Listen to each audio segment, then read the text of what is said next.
Shalom, selamat pagi, selamat hari Minggu bagi kita semua. Puji Tuhan, pada Minggu pagi hari ini, Minggu Advent yang keempat, kembali kita dipertemukan untuk menguji dan menyembah nama Tuhan. Mari kita menyiapkan hati kita dengan saat teduh sejenak. Mengawali ibadah ini, marilah kita menyanyikan Kidung Jemaat nomor 101 bait yang pertama.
Jemaat yang dikasihi Tuhan, marilah ibadah Minggu Advent keempat ini kita kuduskan dengan bersama-sama mengucapkan pengakuan demikian.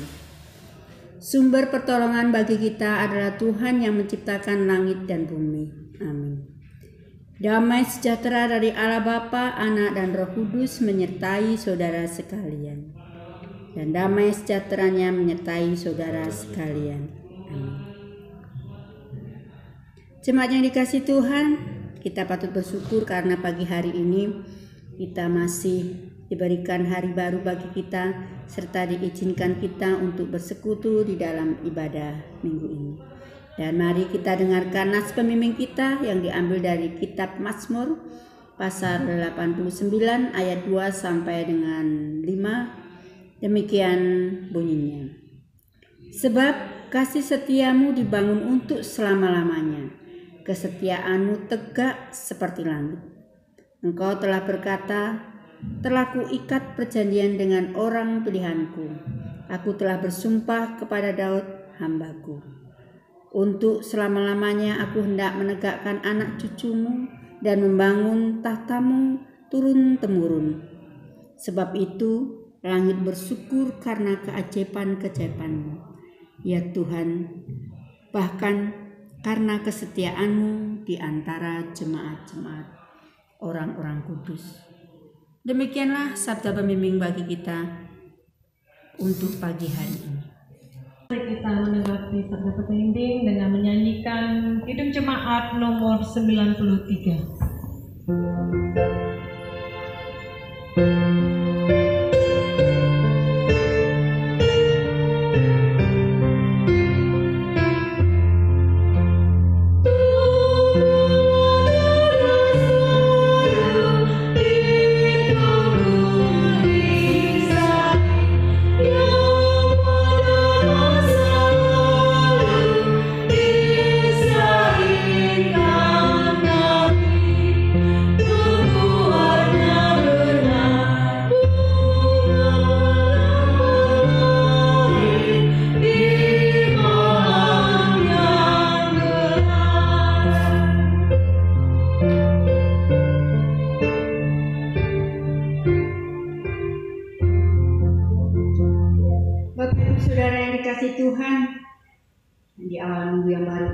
Kita diingatkan dengan hukum kasih yang menjadi cermin dan pedoman hidup bagi kita. Dan hukum kasih pada pagi hari ini diambil dari Injil Markus. Mari kita dengan rendah hati sama-sama mendengarkan hukum kasih. Lalu seorang ahli Taurat yang mendengar Yesus dan orang-orang Saduki bersoal jawab dan tahu bahwa Yesus memberi jawab yang tepat kepada orang-orang itu, datang kepadanya dan bertanya, hukum manakah yang paling utama? Jawab Yesus, hukum yang terutama ialah, dengarlah hai orang Israel. Tuhan Allah kita, Tuhan itu Esa. Kasihlah Tuhan Allahmu dengan segenap hatimu, dan dengan segenap jiwamu, dan dengan segenap akal budimu, dan dengan segenap kekuatanmu. Dan hukum yang kedua ialah, kasihilah sesamamu manusia seperti dirimu sendiri.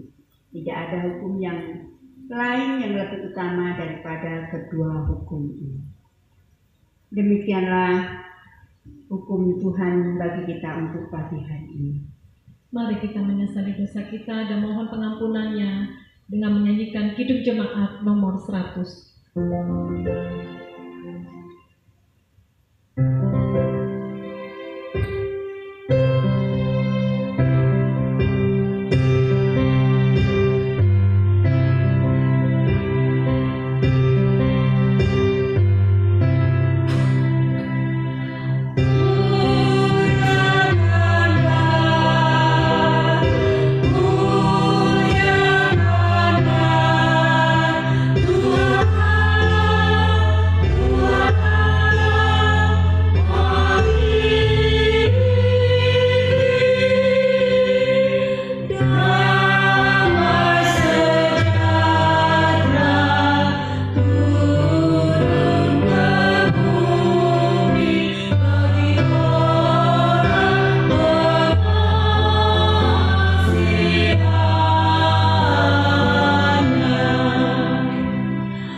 Siapa yang sungguh-sungguh mohon pengampunan kepada Tuhan, Tuhan pasti memberikan pengampunan dan berita anugerah atau berita pengampunan kita pagi hari ini diambil dari Injil Lukas pasal 7 ayat 47. Demikian bunyinya.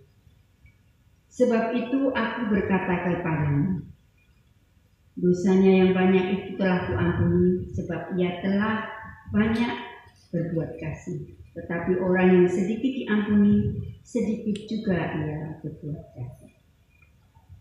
Setiap kali kita memohon pengampunan, Tuhan juga memberikan petunjuk hidup baru bagi kita, dan untuk kita terus berbuat baik untuk memperbaiki kehidupan kita, tingkah laku kita, dan petunjuk hidup baru kita pagi hari ini diambil dari Injil Yohanes pasal 13 ayat 31 sampai dengan 35. Demikian bunyinya. Sesudah Yudas pergi, berkatalah Yesus, sekarang anak manusia dipermuliakan dan Allah dipermuliakan di dalam dia. Jika Allah dipermuliakan di dalam dia, Allah akan mempermuliakan dia juga di dalam dirinya dan akan mempermuliakan dia dengan segera. Hai anak-anakku, hanya seketika saja lagi aku ada bersama kamu. Kamu akan mencari aku, dan seperti yang telah kukatakan kepada orang-orang Yahudi, ke tempat aku pergi, tidak mungkin kamu datang. Demikian pula, aku mengatakannya sekarang juga kepadamu. Aku memberikan perintah baru kepada kamu, yaitu supaya kamu saling mengasihi. Sama seperti aku telah mengasihi kamu, demikian pula kamu harus saling mengasihi. Dengan demikian, semua orang akan tahu bahwa kamu adalah murid-muridku, yaitu jikalau kamu saling mengasihi. Demikianlah berita anugerah dan petunjuk hidup baru kita untuk pagi hari ini. Lalu bagaimana tanggapan kita? Mari kita menyanggupi petunjuk kehidupan baru dengan memuji nama Tuhan, dengan menyanyikan Kidung Jemaat nomor 84.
Ya Roh Kudus, terangilah batin kami dan jadikanlah kami pelaku-pelaku firman-Mu yang sejati.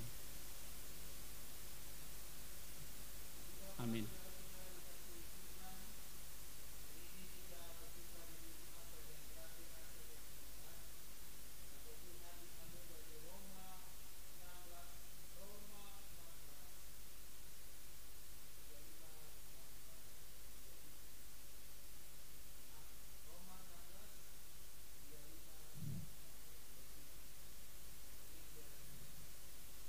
Segala kemuliaan bagi Allah, bagi Dia yang berkuasa menguatkan kamu menurut Injil yang kumasyurkan dan memberi pemberitaan tentang Yesus Kristus sesuai dengan pernyataan rahasia yang didiamkan berabad-abad lamanya, tetapi yang sekarang telah dinyatakan dan yang menurut perintah Allah yang abadi telah diberitakan oleh kitab-kitab para nabi kepada segala bangsa untuk membimbing mereka kepada ketaatan iman. Bagi Dia satu-satunya Allah yang penuh hikmat, oleh Yesus Kristus segala kemuliaan sampai selama-lamanya. Amin.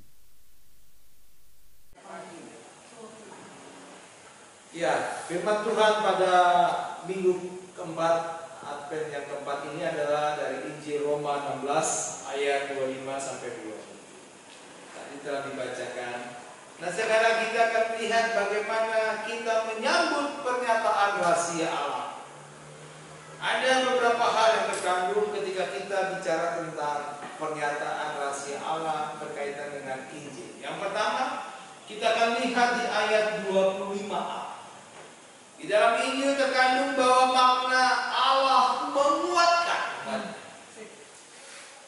Kemuliaan Allah diwujud nyatakan melalui tindakan Allah menguatkan umat. Nah, di sini kita belajar bagaimana melalui Injil Allah menguatkan umatnya dalam pemberitaan Kristus. Setiap zaman pasti tentu berbeda bagaimana kita mengartikan tentang Injil. Ada dua versi di sini. Injil yang pertama berarti yang menolak penginjilan secara verbal dan memutlakkan penginjilan melalui aksi sosial. Kedua, Injil berarti kemakmuran yang menekankan ikut Tuhan pasti kaya, sukses dan lain sebagainya. Nah, hal yang kedua, Injil inilah yang laris menyebut pangsa pasar khususnya pada zaman sekarang. Kenapa? Karena orang dunia pada saat ini lebih menyukai Injil lain daripada Injil Kristus. Dia lebih senang mendengarkan Injil yang lain daripada Injil Kristus. Kristus yang diberitakan, Kristus yang diceritakan bukanlah Kristus versi kitab suci yang sesungguhnya, tapi Kristus yang diberitakan menurut versi mereka adalah pemberi belas kasihan yang tidak memenuhikan dosa dan pertobatan. Nah, dari sinilah sebetulnya kita belajar dengan Injil Roma. Roma 16 ayat 25 sampai 27. Ada beberapa hal. Yang pertama, dari Roma ini kita belajar bagaimana Injil yang terkandung makna bahwa Allah menguatkan umat. Berikutnya disambung dengan ayat 26. Injil ini juga adalah pernyataan Allah. Pernyataan Allah karena memang sungguh-sungguh melalui Injil itu Allah menguatkan umat, maka melalui Injil itu Allah menyatakan dirinya kepada umat lewat kedatangan Yesus ke dunia. Bapak Ibu saudara-saudara pemuda dan anak, dari hal inilah kita bisa melihat beberapa hal. Sebetulnya kepada siapa diri Allah disingkapkan melalui Injil? Allah disingkapkan melalui Injil kepada orang-orang Yahudi dan orang-orang non-Yahudi. Mengapa Paulus membatasi hanya kepada bangsa-bangsa non-Yahudi? Pertama, kalau kita membaca kembali kitab Roma pasal 9 sampai 11, kita pasti mengerti alasannya bahwa Allah ingin dipermalukan oleh orang-orang Yahudi secara fisik dengan memilih beberapa orang-orang non-Yahudi menjadi. Tapi yang kedua, karena orang-orang non-Yahudi belum mengetahui, mengerti dan mempelajari Taurat sehingga mereka perlu dimengerti. Sedangkan orang-orang Yahudi yang seharusnya mengerti, namun mata rohani kebanyakan dari mereka telah dibuka. Coba kita lihat kisah Matius 7 ayat 21 sampai 23. Saya bacakan untuk kita. Bukan setiap orang yang berseru kepadaku, Tuhan, Tuhan, akan masuk ke dalam kerajaan surga, melainkan dia yang melakukan kehendak Bapa-Ku yang di surga. Pada hari terakhir memang banyak orang yang berseru kepadaku, Tuhan, Tuhan, bukankah kamu berbuat demi namamu dan mengusir setan demi namamu dan mengadakan banyak mujizat demi waktu itulah aku akan berterus terang kepada mereka dan berkata, aku tidak pernah mendengar. Aku tidak pernah mengenal. Enyahlah daripadaku, kamu sekalian pembuat kejahatan. Itulah kutipan Matius 7 ayat 21 sampai 23. Artinya di sini bahwa kita sebagai orang Kristen yang sudah sungguh-sungguh menerima Injil itu, berarti kita memang lebih mementingkan buah ketimbang esensi. Buah di sini berarti hasil kita memuliakan Tuhan, bukan sekedar karena kelihatan mata. Buah di sini berarti kita melakukan kehendak Bapa dan otomatis memuliakan Tuhan.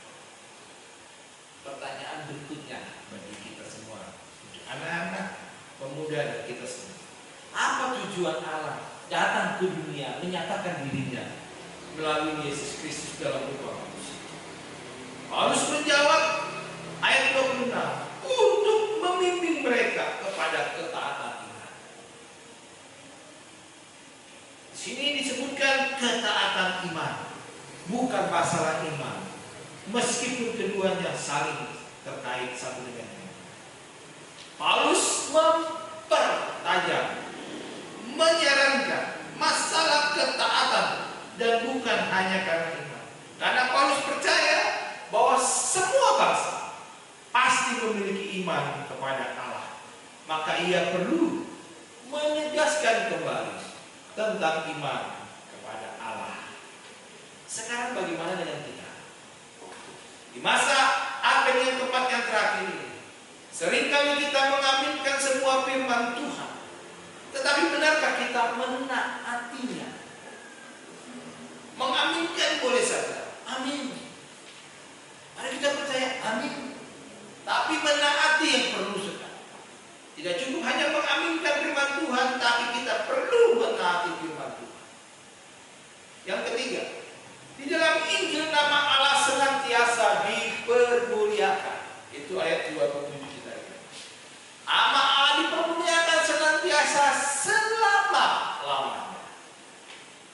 Berarti apa? Berarti bahwa tidak ada satu langkah pun dari kehidupan kita tanpa pantauan dari Allah. Jadi tidak ada satu langkah pun dari Allah yang tak terpantaukan oleh Allah. Itu berarti bahwa hakikat kemuliaan Allah yang tadinya dirusak oleh dosa, datang Yesus dari singgasana surga untuk memuliakan Allah, memperbaiki kemuliaan Allah yang sudah rusak. Oleh karena itu, Bapak Ibu saudara-saudara pemuda dan anak-anak sekolah ini, dari surat Roma yang ke-16 pasal terakhir ini, kita mendapatkan satu kesimpulan bahwa di dalam Injil kemuliaan Allah dinyatakan. Di dalam Injil terkandung kebijakan Allah, kebijaksanaannya. Dengan kata lain, di dalam Injil, di dalam pribadi Kristus terkandung kebijaksanaan sekaligus kemuliaan Allah. Setelah kita merenungkan 3 ayat dari surat Roma ini, apa yang menjadi respon kita? Maukah kita menerima Injil kabar sukacita itu atau menolak? Jika kita menerima Injil itu, maka kita perlu bersyukur. Sebab apapun yang terjadi dalam hidup kita, itu bukan hasil usaha kita, tapi itu karena pekerjaan Allah. Dan bila mana kita menolak, maka pertanggungjawabkanlah keputusan Anda menolak Injil di hadapan Tuhan pada saat Yesus datang kedua. Selamat Advent, selamat menyambut Natal 2024. Sampai jumpa lagi kita di ibadah Natal 2020 tanggal 25 Desember 2020. Tuhan memberkati kita semua. Amin. Kita berdoa. Bapa di surga, kami mengucap syukur dan terima kasih Tuhan. Oleh karena kami diberkati oleh Tuhan, menerima penyataan Allah, menerima Injil kabar kesukaan yang menjadi berita dari surat Roma pasal yang 16. Kami bersyukur ya Tuhan, biarlah di masa Advent yang keempat yang terakhir ini, kami mempersiapkan diri menantikan bahwa pada tanggal 25 Desember nanti, dalam ibadah Natal, mari Yesus datang dalam kehidupan. Terpuji nama-Mu Tuhan. Kami berdoa dan bersyukur. Amin. Mari kita mendengar firman Tuhan dengan menyanyikan pelengkap itu jemaat nomor 129.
Marilah kita memasuki doa syafaat. Mari kita satukan Al-Quran.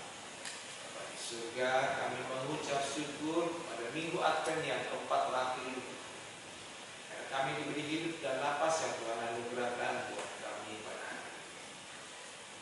Kami juga bersyukur karena kami masih dipelihara oleh Tuhan, kasih sayang Tuhan pada kami, baik yang ada dalam ibadah hari Minggu di gereja-Mu maupun juga yang masih beribadah di rumah.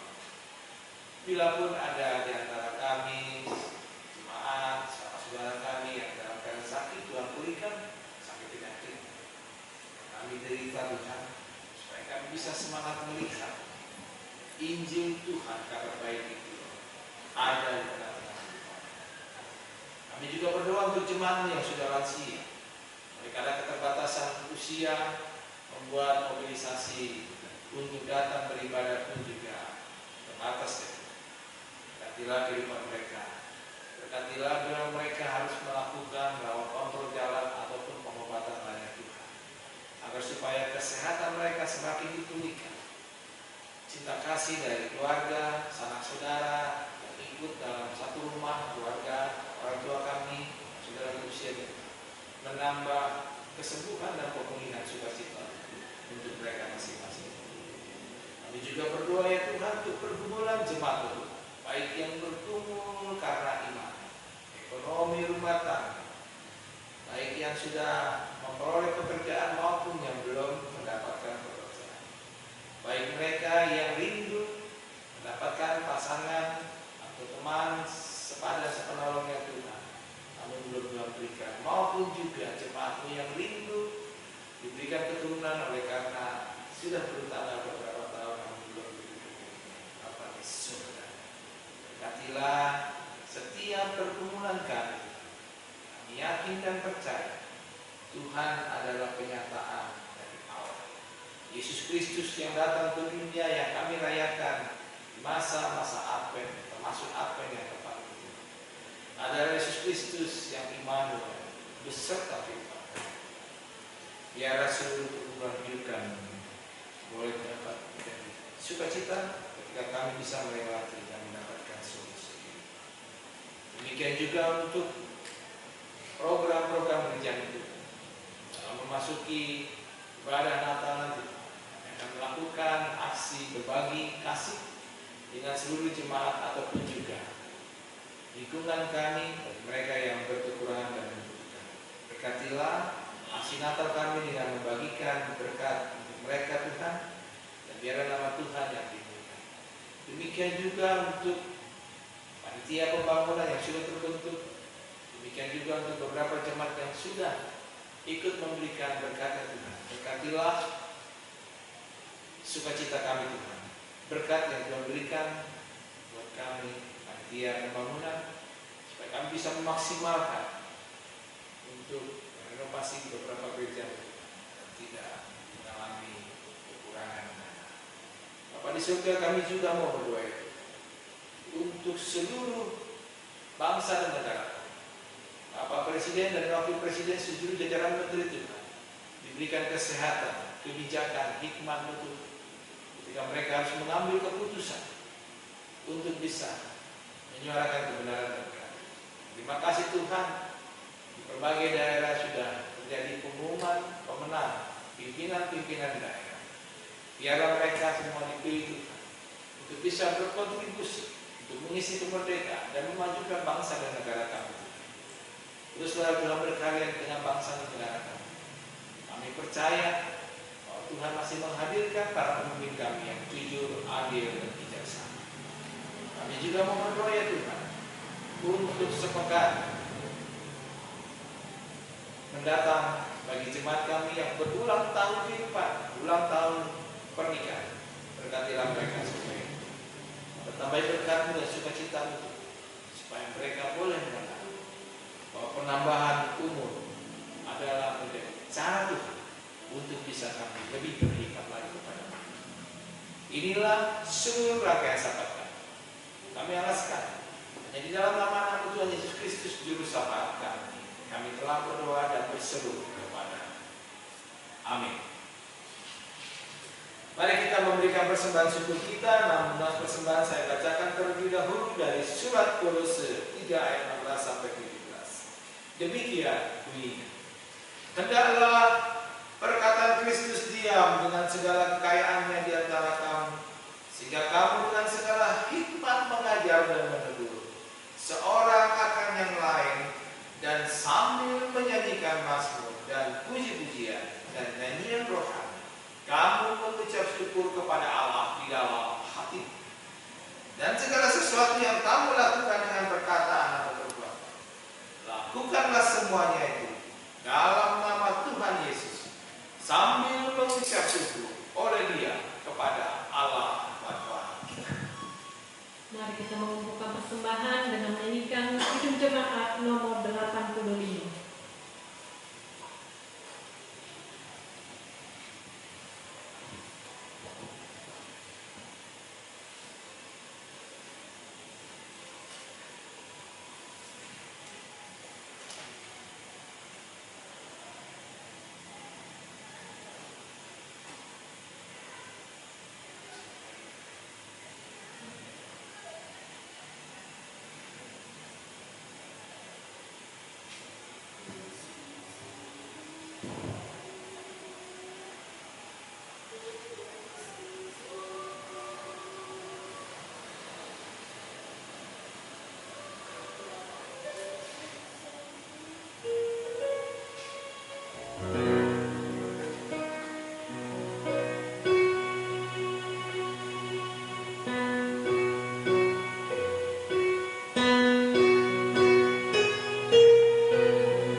sini kami memberikan persembahan syukur kami ini menjadi dupa yang harum di hadapan-Mu.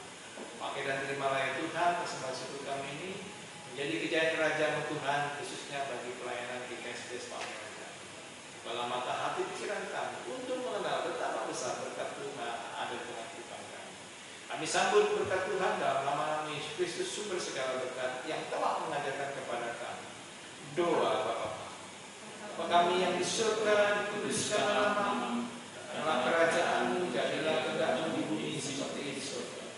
Berikanlah kami pada hari ini makan kami yang secukupnya, dan ampunilah kami akan kesalahan kami seperti kami mengampuni orang yang bersalah kepada kami. Dan janganlah bawa kami dalam pencobaan, tapi lepaskan kami dari yang jahat. Karena Allah yang punya kerajaan dan kuasa dan kemuliaan sampai selamanya. Amin. Marilah kita melanjutkan dengan mengucapkan pengakuan iman rasuli kita. Aku percaya kepada Allah Bapa yang Maha Kuasa, Khalik langit dan bumi, dan kepada Yesus Kristus, anaknya yang tunggal Tuhan kita, yang dikandung daripada Roh Kudus, lahir dari tanah darah Maria, yang menderita di bawah pemerintahan Pontius Pilatus, disalibkan, mati dan dikuburkan, turun ke dalam kerajaan maut. Pada hari yang ketiga bangkit pula dari antara orang mati, naik ke surga, duduk di sebelah kanan Allah Bapa yang Maha Kuasa, dan akan datang dari sana untuk menghakimi orang yang hidup dan yang mati. Aku percaya kepada Roh Kudus, Gereja yang kudus dan persekutuan orang kudus, pengampunan dosa, kebangkitan daging, dan hidup yang kekal. Marilah kita mulai dari persekutuan ibadah ini dan bertolonganlah untuk menghadirkan damai sejahtera Tuhan dalam kehidupan ini. Dengan pertolongan Tuhan kami akan melakukan firman-Nya. Untuk itu terimalah berkat Tuhan. Tuhan memberkati engkau dan melindungi engkau. Tuhan menyinari engkau dengan wajah-Nya dan memberi engkau kasih karunia. Tuhan menghadapkan wajah-Nya kepadamu dan memberi engkau damai sejahtera. Amin.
Lord.